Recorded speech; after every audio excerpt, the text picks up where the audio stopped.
Olá a todos, esse é mais um episódio do Schneider Talks. Hoje nós vamos conversar com o Dr. Gilberto Natalini sobre uma pauta que nos é muito cara aqui no escritório, que são as políticas ambientais já na esfera municipal. Então, a gente muitas vezes acaba falando mais das políticas ambientais quando a gente está diante do governo federal, das políticas públicas de uma esfera mais geral. E hoje a gente vai conversar com uma pessoa que é especialista no desenvolvimento e também no controle das políticas públicas em âmbito municipal. O Dr. Gilberto Natalini, ele é coordenador da Sala do Clima do Tribunal de Contas do município, ambientalista e também médico praticante. Uma curiosidade sobre ele é que ele é um dos fundadores do partido PSDB, né, um dos partidos mais importantes da nossa história. Então, hoje a gente vai conversar um pouquinho com ele. E, doutor, eu gostaria de começar perguntando para o senhor por que o senhor acha que vale a pena conversar sobre o tema das mudanças climáticas, né, da preservação ambiental, e também por que falar disso da perspectiva dos municípios, né? Por que trazer essa discussão para a esfera municipal? Bom, em primeiro lugar, queria cumprimentar vocês, né, agradecer muito a oportunidade que o escritório me dá de estar aqui conversando. Sou muito grato. Cumprimentar também quem está nos vendo, nos assistindo, né, ou vai nos assistir depois pelas redes sociais. Bom, eu acho que eu vi uma pesquisa faz 1 ano e meio, mais ou menos, que dizia o seguinte, uma pesquisa muito séria, não era uma pesquisinha não, era pesquisa de verdade. 93% das pessoas entrevistadas diziam que sabiam do problema ambiental e climático, conheciam, já tinham ouvido falar, alguns mais profundamente, e somente 27% achavam que podiam fazer alguma coisa pessoalmente para ajudar a mudar a situação. Então havia uma diferença, como diz o cancioneiro popular, entre a intenção e o gesto. Então, por que eu estou aqui? Por que eu acho que vale a pena estar aqui conversando, falando, repetindo, igual um grilo falante? Porque nosso objetivo é diminuir a distância entre os que sabem e os que querem fazer, aproximar a intenção do gesto. E só a gente conscientizando, debatendo, infernizando em bons termos a vida das pessoas é que a gente vai conseguir fazer as pessoas se mexerem. Eu respondi a sua primeira pergunta. A segunda pergunta, por que eu acho importante a política municipal? Porque eu sou discípulo do Franco Montoro. Acho que você conheceu o Franco Montoro, não chegou a conhecer? Eu sei quem é, mas não cheguei a Não chegou a conhecer, conhecer infelizmente. porque você é uma jovem mocinha, então não deu tempo ainda, né? O Franco Montoro foi um grande político brasileiro, um grande democrata, um homem sério, digno, um social-democrata que inspirou muito a gente. E ele dizia assim, a pessoa não mora na União, a pessoa mora no município. É ali que as coisas acontecem. E eu aprendi isso, então eu acho que tudo que tem que ser feito para melhorar a vida das pessoas e tal, tem que começar por onde a pessoa está no dia a dia da vida dele, por isso que o município é tão importante. Eu não estou negando a importância das diretrizes nacionais, das políticas nacionais, de jeito nenhum. Mas não adianta você ter grandes políticas nacionais se ela não é executada lá no município. Então, eu sempre me dediquei muito à questão municipal. Algumas vezes eu fui para a área nacional, por exemplo, eu fui presidente do Conselho Nacional dos Secretários Municipais de Saúde. Fomos nós, junto com o Serra, ministro, que municipalizamos na prática o SUS do Brasil. Fomos nós, no ano de 99, 2000. Então, isso era uma política nacional, mas o que nós fizemos? Pegamos as diretrizes, colocamos em prática e levamos para os municípios. Quem executa a saúde no Brasil hoje, em grande parte, são os municípios. Não sei se eu respondi o que você me perguntou. Respondeu. Eu queria só que o senhor me falasse um pouco mais sobre a dimensão mesmo da questão ambiental. Se o senhor pudesse também trazer um pouco para a gente um pouco do problema, eu acho que o senhor bem falou que a maior parte das pessoas tem ideia de que há um problema, mas não sei se elas têm a dimensão de quão grande ele é e de quão urgente ele é nesse momento que a gente está. Tô defendendo uma tese que a humanidade perdeu um pouco o sonho. E o ser humano talvez seja o único animal que não consegue viver sem sonho.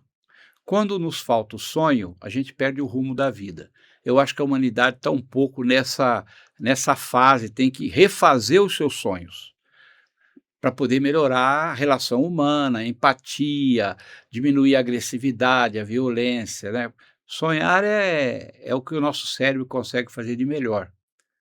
Então eu tenho essa visão. E eu acho que os dois grandes problemas da humanidade, além da gente estar meio perdido nos sonhos, primeiro é a desigualdade social, que é gravíssima no mundo e no Brasil, gravíssima. São bilhões de pessoas que não têm acesso ao mínimo necessário para viver. No Brasil deve ter em torno de 100, 120 milhões que estão nessa situação de viver abaixo do que deviam.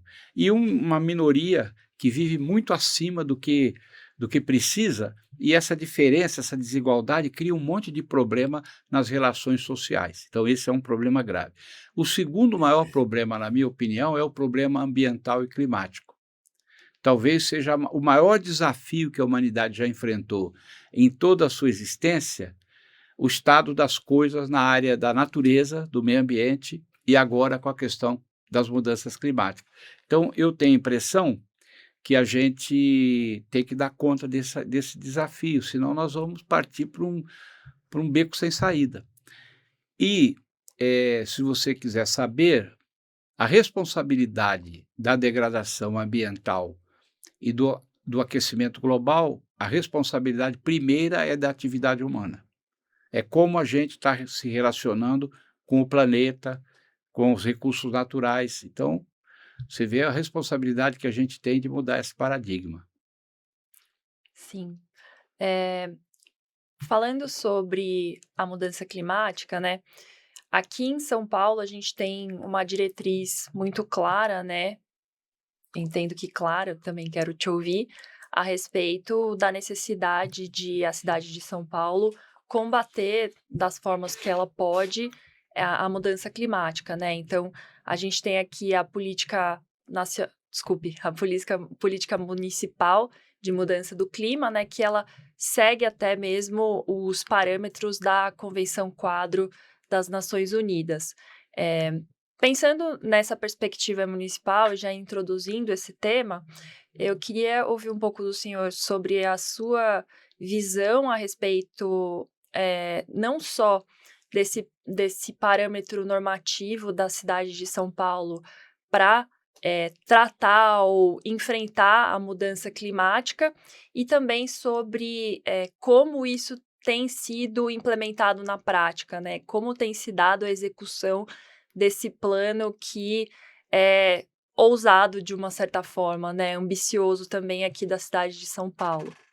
Olha, São Paulo, a cidade de São Paulo, ela é paradigma para o Brasil, ela é exemplo para o Brasil. Tudo que é feito em São Paulo, normalmente o resto do Brasil, as cidades outras do Brasil acabam fazendo também. Isso aí a gente sabe que é assim. Isso é bom, não é ruim, né? É bom para nós e bom para quem também copia as coisas boas, né? Agora, eu estou nessa batalha de preocupação com o meio ambiente há décadas, né? Desde que eu estava nos bancos da faculdade, eu aprendi que meus pacientes, que eu aprendi a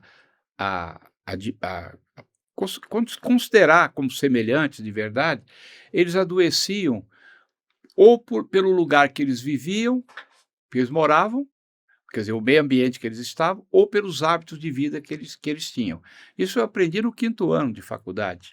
Então, eu sempre desenvolvi a minha prática médica acompanhada de uma visão muito séria para o meio ambiente. Então, eu virei ambientalista, ainda era quase criança, tá certo? Nos bancos de faculdade e vim desenvolvendo. E eu sei que São Paulo, a cidade de São Paulo, ela sempre esteve assim um pouco na vanguarda dessa questão ambiental. São Paulo criou a Secretaria do Verde e Meio Ambiente, se eu não me engano, foi em 92, 93. certo? E depois ela veio vindo com políticas ambientais, foi fazendo, foi melhorando. É claro, o passivo ambiental da cidade de São Paulo é muito grande, quer dizer, nós fomos uma região muito devastada para construir a cidade, nós fomos destruindo a mata, ocupando os nossos rios, nossos córregos, contaminando as nossas nascentes, contaminando o nosso solo. Eu fui presidente da comissão de contaminação do solo na Câmara. Nós levantamos 4.000 áreas contaminadas do solo de São Paulo no desenvolvimento industrial desbragado que a gente teve. Então, o passivo ambiental de São Paulo é muito grande, mas a cidade procurou vir se adaptando, melhorando, recuperando. Por exemplo, dessas áreas contaminadas, hoje tem muito menos, porque muitas foram recuperadas já. Muita coisa vem sendo feita. E quando eu fui eleito na Câmara, fui candidato, fui eleito em 2000, e eu já levei para a Câmara essas duas bandeiras, saúde e meio ambiente, nos meus 5 mandatos de vereador. E em 2006 eu me lembro que eu criei uma comissão de estudo sobre aquecimento global. Foi pioneiro na Câmara, ninguém nunca tinha falado disso. E eu chamei o professor Carlos Nobre para vir abrir o curso. Ele veio, né? E aí nós fizemos um trabalho enorme e tal. Eduardo Jorge era secretário do Verde e Meio Ambiente da prefeitura na gestão do Kassab. Eduardo Jorge é muito meu amigo. E o Eduardo Jorge fez uma lei, nós ajudamos a construir, teve audiências públicas, fez a Lei de Mudanças Climáticas da cidade de São Paulo, Lei Municipal das Mudanças Climáticas, pioneira no Brasil, com 52 capítulos, se eu não me engano, perfeita, completa, que dizia como que a cidade tinha que se orientar para enfrentar o problema das mudanças climáticas. Nós votamos essa lei em 2009 na Câmara. 2008 para 2009 nós votamos, aprovamos e começou a ser posta em prática. E vem sendo posta em prática até hoje. Dali houve vários avanços. Em 2020, o prefeito... Eu fui secretário de Verde e Meio Ambiente em 2017. Olha, em 2004, São Paulo tinha 34 parques. Em 2012, quando o Eduardo Jorge saiu, tinha 100 parques. Foi de 34 para 100 em 8 anos. Depois, agora, continuaram criando parque. Hoje tem 123 parques municipais a cidade de São Paulo. Olha, 34 em 2004, 123 hoje. Olha o avanço. Mas, por mais que a gente faça, nós estamos sempre mais devagar do que as necessidades que a situação ambiental e climática impõe para a gente. Então, nós vamos correndo atrás do prejuízo, mas nós não empatamos o jogo ainda. Então, foi criado o Plano do Clima em 2020, logo em seguida foi criada a Secretaria de Mudanças Climáticas da cidade, certo? E agora, de 2 anos e meio para cá, 3 anos, foi criado o Orçamento Climático, que é um dinheiro reservado no orçamento para mitigação e adaptação nas mudanças climáticas. Então, estamos andando. Agora tem que fazer cumprir esse orçamento. Perfeito. É a nova tarefa nossa, fazer cumprir esse orçamento. E antes de falar um pouco mais sobre a questão orçamentária do clima, eu queria te perguntar um pouco sobre as iniciativas de descarbonização do município, né? Então, eu sei que há algumas iniciativas importantes, até de implementação de veículos elétricos, né, do transporte público da cidade de São Paulo, e esse é um tema que também é muito importante quando a gente está discutindo mudanças climáticas, né? Será que o senhor poderia falar um pouquinho? Na verdade, a contribuição da cidade de São Paulo para o aquecimento global em termos de emissão de gases é relativamente pequena. O que a gente emite diante do que é emitido, por exemplo, pela agricultura brasileira ou pelas queimadas, é muito pouco o que a cidade emite. Mas nós temos que fazer a lição de casa e diminuir as nossas emissões. Então, São Paulo criou, de alguns anos para cá, o tal inventário de emissões de gás de efeito estufa, que é feito cada 2 anos. E nesse inventário foi descoberto que 60 e poucos % dos gases de efeito estufa vêm da frota urbana, da frota, né, de transporte urbano. Carro, ônibus, moto, etc. E aí, em torno de 20% é de energia estacionária, que é o gasto de energia que a gente gasta com luz, com máquinas, com isso, com aquilo, a eletricidade que a gente consome dá 20%. E cerca de 8% de gases de efeito estufa é produzido pelos aterros sanitários que São Paulo tem. Você sabe que a gente produz 18 mil toneladas de lixo por dia e 8 mil toneladas de entulho todo santo dia. E isso vai para algum canto e isso gera emissão de carbono, em particular o lixo orgânico, material orgânico que vai se decompondo e emite metano, não é? Bom, aí o que acontece? A cidade tem feito várias. Eu vou te dar um exemplo. O metano emitido pelos nossos dois grandes aterros, São Mateus e Bandeirantes, grandes aterros, emitiu o metano diretamente para a atmosfera. O metano é 20 vezes mais violento para o aquecimento global do que o CO2. E a gente produzia ali 51% do nosso lixo é orgânico e a compostagem é ínfima. Vai tudo para o aterro e lá decompõe. O que aconteceu? Com o Eduardo Jorge, lá naquela época, nós discutimos uma proposta e foi canalizado todo o metano do aterro, grande maioria, que alimentou 2 usinas elétricas, uma no aterro, outra na outra, produziu energia para 600 mil pessoas. Então, nós tiramos todo esse metano e por isso que caiu a emissão do lixo. Né? Hã? E substituiu por energia. Não, né? sim, 600 mil pessoas abastecidas em cada aterro.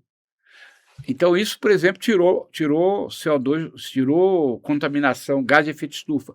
Outra, a frota de caminhão do lixo hoje, ele tem 600 caminhões, 250 são abastecidos com biometano dos aterros. Olha então, só. deixa de queimar diesel para queimar biometano, né? E aí eu fiz na Câmara essa lei que você falou dos ônibus verdinhos, é a lei minha, a Lei 16.802 de 2018. Essa lei diz o quê? Trocar o combustível da frota de ônibus de São Paulo até 2037. E o que acontece? Trocar por quê? Por combustível limpo. Então, os ônibus elétricos, praticamente, eles emitem na operação 0 de carbono, porque ele tem bateria, eles não emitem, não queimam diesel. Cada ônibus elétrico que está andando na rua evita a queima de 35 mil litros de óleo diesel que um ônibus comum usa no ano. Olha só. Então, isso tudo vai tirando emissão, não é? Aí tem uma série por exemplo, a prefeitura, de 2005 para cá, ela plantou mais de 2 milhões de árvores na cidade, no viário da cidade, né? E também, hoje, por exemplo, até também uma luta nossa com os ambientalistas da cidade, a prefeitura está desapropriando 32 áreas de mata atlântica, mata nativa, que tem aqui na Zona Sul, na Zona Leste. Aí nós temos muita mata nativa ainda, propriedade particular, quer dizer, que pode ser vendida a qualquer minuto para fazer um condomínio, e aí a mata vai para o chão. A prefeitura está comprando 32 áreas, num total de 150 milhões de metros quadrados de mata nativa. Somada com os 50 milhões de áreas verdes que a gente já tem de propriedade da prefeitura, os parques municipais, né, 50 milhões, com 150 milhões, dá 200 milhões de metros quadrados de área de mata na cidade de São Paulo. Isso equivale ao tamanho da cidade de Paris. Isso é investimento em mitigação, em adaptação, entende? Aí você vai dizer, mas está tudo bem? Eu falo, não, ainda tem que caminhar muito, mas a cidade está diminuindo a emissão de carbono. Isso sem contar com as ações da sociedade civil. Por exemplo, eu tenho na minha casa fotovoltaica. Eu botei por minha conta, não foi a prefeitura que pôs, eu comprei e botei. Quantas pessoas estão pondo fotovoltaica? Na hora que você põe fotovoltaica, você produz sua própria energia, você diminui o consumo de energia das distribuidoras, muitas dessas energias produzidas por termoelétrica. Então, nós estamos contribuindo como cidadão para que a emissão de gases da cidade de São Paulo diminua. Tem muitas outras coisas, mas eu vou parar, porque senão fica muito longo. Iniciativas bonitas, né? Sim. Ainda é pouco, são muitas iniciativas, eu não estou satisfeito, eu quero muito mais. Por exemplo, a população de São Paulo só está reciclando 4% do lixo doméstico. Né? Então, 4% não é nada. E a prefeitura pôs caminhão de coleta seletiva em 100% das ruas, pelo menos uma vez por semana, além do lixo que é recolhido normal, tem o caminhão da coleta seletiva. Mesmo assim, as pessoas não separam o lixo, não põem o lixo separado para a coleta seletiva levar. É uma questão de educação. Uhum. Eu vou usar um termo aqui forte, é uma questão de vergonha na cara. Que ninguém é bobo de não saber que tem que separar o lixo. A maioria sabe. Agora, aquela história, eu sei que tem que fazer, mas eu não me disponho a fazer. E aí é só 4%. Isso é uma coisa que nós temos que vencer com educação e com obrigatoriedade de cidadania para os paulistanos fazer. Separar o lixo em casa para levar para o lugar certo. Perfeito.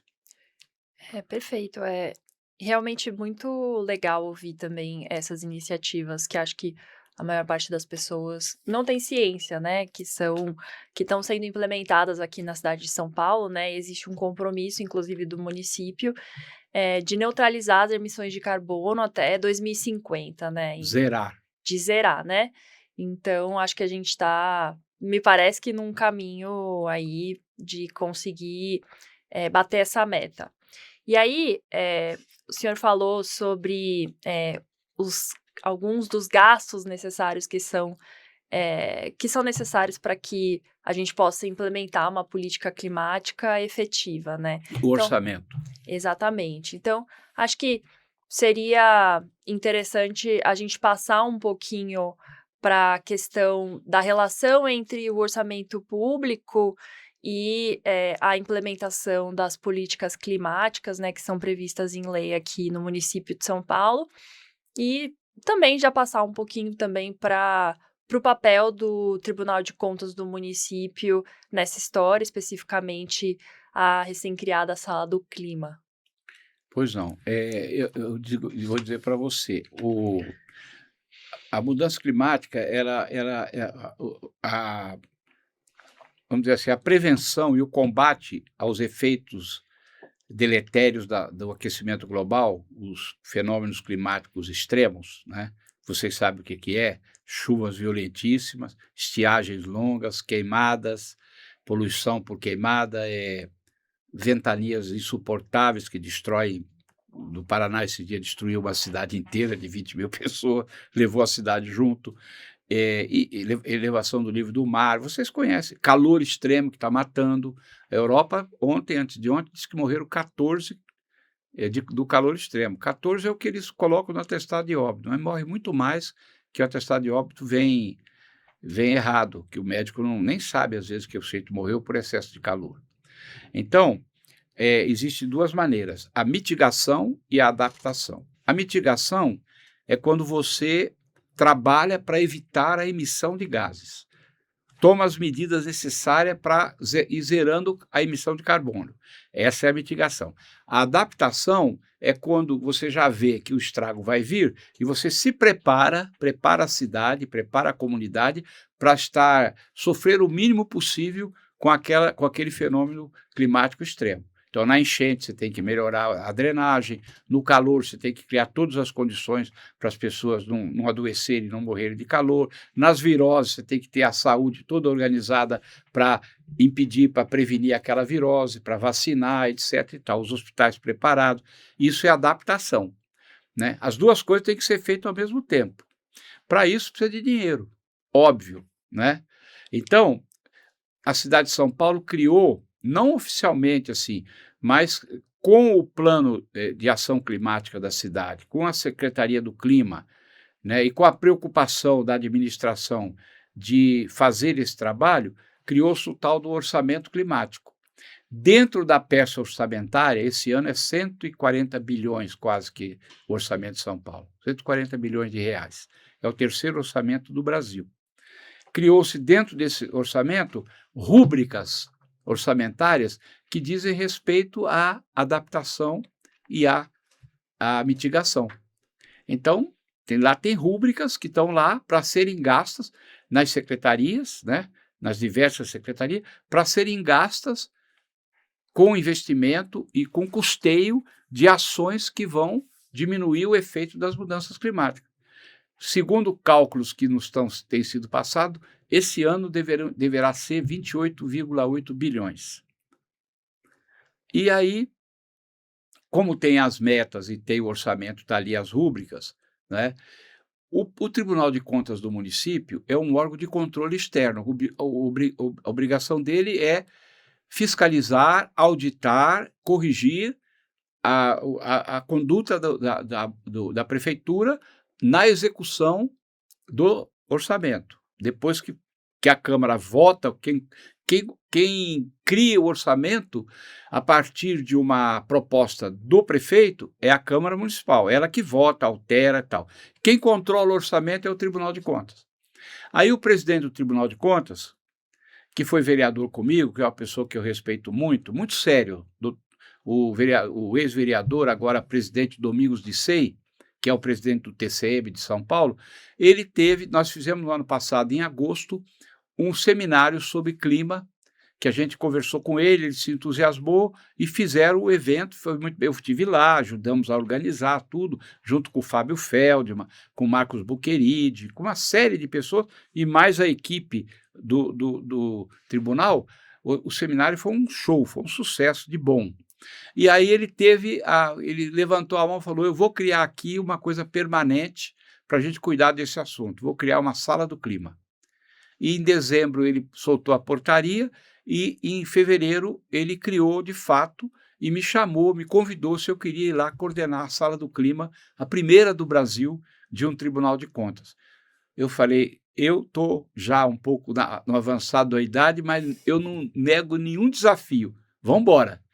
Então estou lá no tribunal desde fevereiro, março, até agora, organizando a sala do clima. Nós já temos um lugar fixo, uma pequena equipe, e estamos fazendo contato dentro e fora do tribunal. Nós estamos aqui com vocês no escritório de advocacia, no podcast de um escritório de advocacia falando disso, né? Porque nós estamos trabalhando dentro, estamos trabalhando com a prefeitura e estamos trabalhando extramuros do poder público à sociedade civil, para que o tribunal cumpra o seu papel.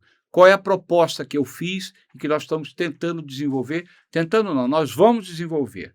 Pega o plano do clima, está escrito, 114 metas que a prefeitura tem que cumprir para zerar o carbono até 2015. Pega esse plano, é muito concreto, é grande, complexo, mas é completo. E pega o tal orçamento climático, as rúbricas orçamentárias, e nós vamos cruzar isso todo ano para chamar a atenção naquilo que está sendo certo, naquilo que está sendo errado, que tem que ser o dinheiro que está sendo colocado em outra coisa que não podia. Esse controle é que a gente pretende fazer e ajudar a prefeitura a gastar bem o dinheiro do tal orçamento climático. Esse é o nosso papel. Sensacional. Expliquei? Explicou. Muito. Explicou. Acho que muitas pessoas não têm ciência na existência da sala do clima, até porque é algo recente aqui no município de São Paulo. O senhor tem conhecimento se há outras aí no Brasil, né, em outros municípios que também façam essa gestão específica do orçamento climático? O orçamento climático existe em poucos lugares, né? O Rio de Janeiro anunciou, São Paulo anunciou, criou, né? Acho que Niterói também tem. Poucos municípios brasileiros têm orçamento climático, poucos. Então, nós vamos, inclusive, servir de exemplo, mais uma vez, para que as cidades brasileiras, tem cidades brasileiras que nem orçamento direito tem, quanto mais orçamento climático. Mas, pelo menos as capitais, a gente pode dar esse exemplo. Por isso, nós estamos organizando um seminário, agora para o dia 20 e 21 de agosto, no Tribunal de Contas do município. Estamos chamando todos os tribunais de contas municipais e estaduais do Brasil, todos, são 32, para nos reunirmos aqui por 2 dias, onde a gente quer discutir a experiência e a iniciativa da Sala do Clima. Porque se os tribunais criarem as salas do clima, eles podem ser um fator importante para os municípios, as cidades criarem o orçamento climático. Então, o que a gente quer é que todas as cidades que consigam criem uma parte do seu orçamento para mitigação e adaptação. Então, isso aí é rodar uma roda, né, uma roda d'água que tem que rodar para produzir a energia necessária para a gente sair do sufoco. Esse é o exemplo que nós estamos dando e é o que nós estamos propondo. Agora, nós estamos indo bem, porque o presidente Domingos de Ceia, ele está muito entusiasmado, deu carta branca para nós, não criou nenhum cargo novo no tribunal, não teve um gasto a mais no tribunal, nós pegamos já, eu fui nomeado num cargo que já tinha, quer dizer, não criou cargo para mim, a minha equipe é pequena, enxuta, então todos já eram funcionários, a gente juntou um pessoal interessado e nós estamos trabalhando com a própria estrutura do tribunal. Por exemplo, nós fizemos lá a proposta de fazer o inventário de gás de efeito estufa do Tribunal de São Paulo. Não tem, eu desconheço o Tribunal de Contas do Brasil que fez inventário de emissão de gás de efeito estufa. Já estamos terminando. Uma funcionária nossa da Sala do Clima que está fazendo e já está dando quanto de carbono nós emitimos e o que nós precisamos fazer para compensar o carbono emitido. Não é difícil. É questão de ter insight da ideia, botar gente que queira fazer, competente, para fazer e faz. Tenho certeza que nesse nosso seminário do dia 20 e 21, os tribunais de contas vão sair tudo correndo daqui para fazer os seus inventários de carbono. Isso dá exemplo para a sociedade, dá exemplo para os prefeitos. A maioria dos municípios do Brasil nem pensam em fazer inventário, são poucos os que fazem. E é importante fazer, por quê? Porque quando você faz o inventário, a própria prefeitura compensa com plantio, com diminuição de gasto de energia, com eficiência energética, com troca de combustível da frota municipal. Por exemplo, no Tribunal de Contas, nós já falamos, já pedimos para dar uma ordem para só usar, como a licitação não previu alugar carros, lá tem poucos carros, não é muito, mas como não previu lá não tem carro comprado, alugar carro elétrico e carro híbrido, só tem carro a combustível, nós demos um pedido para que o combustível usado seja o álcool, porque o álcool diminui a emissão, 30% a menos de emissão de carbono quando você usa o álcool. E por que não usa o álcool? Tá certo? Por que não usa o álcool, que usa o petróleo? Então, vai usar o álcool. Então, são coisinhas, por exemplo, nós já discutimos com a administração, o doutor Chamas, que é o chefe de gabinete, já está determinando para o tribunal comprar energia do Mercado Livre. Energia do Mercado Livre é mais barata e você pode escolher comprar energia limpa, fotovoltaica ou eólica, ao invés de energia de termoelétrica. Então, são coisas que vão rolando, que a gente vai fazendo, servindo de exemplo e também cumprindo a nossa obrigação, certo? Sim, muito, muito gratificante ouvir essas iniciativas, né? E também ter algumas ideias sobre como é possível fazer sua parte aí no enfrentamento das mudanças climáticas.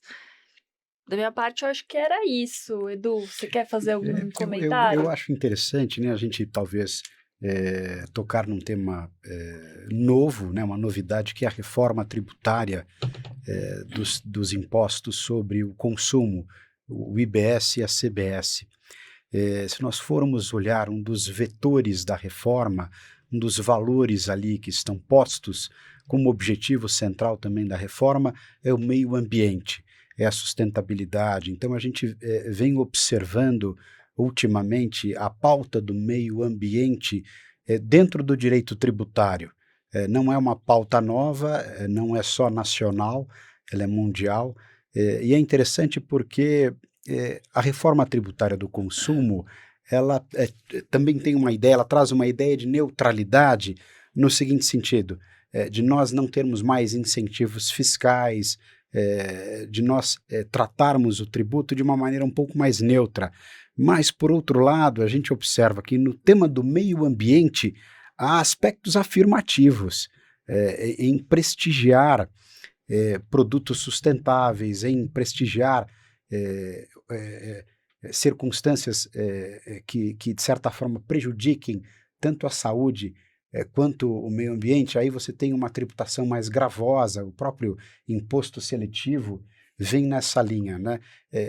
O que o senhor, na tua percepção, estamos no caminho certo em termos fiscais, né? Usar o instrumento fiscal, o instrumento tributário, como ferramenta para o atendimento urgente dessas demandas por sustentabilidade e o meio ambiente equilibrado, doutor Natalini?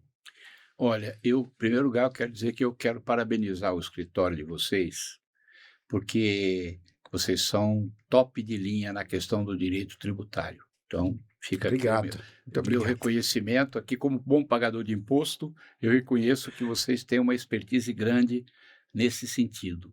Em segundo lugar, eu quero dizer que eu disse aqui no começo, que a gente está enfrentando o maior desafio que a humanidade já enfrentou, eu acho que em toda a sua existência. E olha que foram muitos, hein?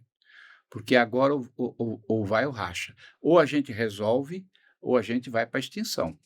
Isso aí os cientistas estão falando, né? Como espécie, como vida.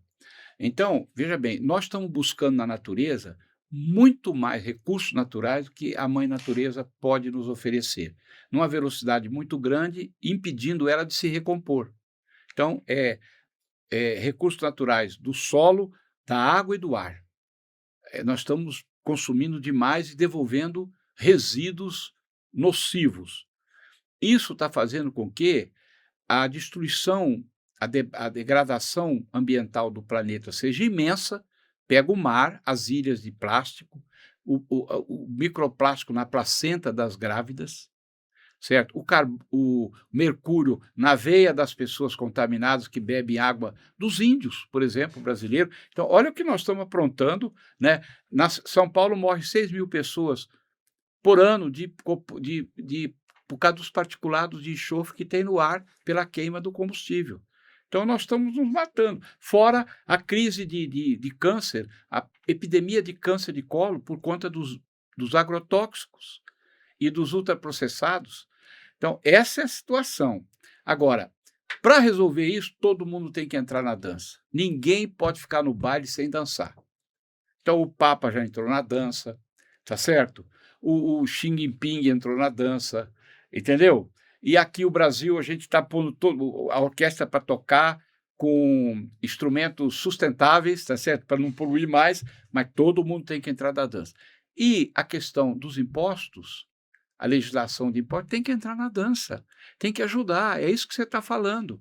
Então, se a legislação está vindo para ajudar, está preocupada com essa pauta ambiental e climática e criando regras legais para que a gente possa melhorar a prevenção e o combate a esses fenômenos, só tem que aplaudir, pô. Só tem que aplaudir. Eu espero, porque fico muito triste quando o governo brasileiro fala que vai taxar o sol.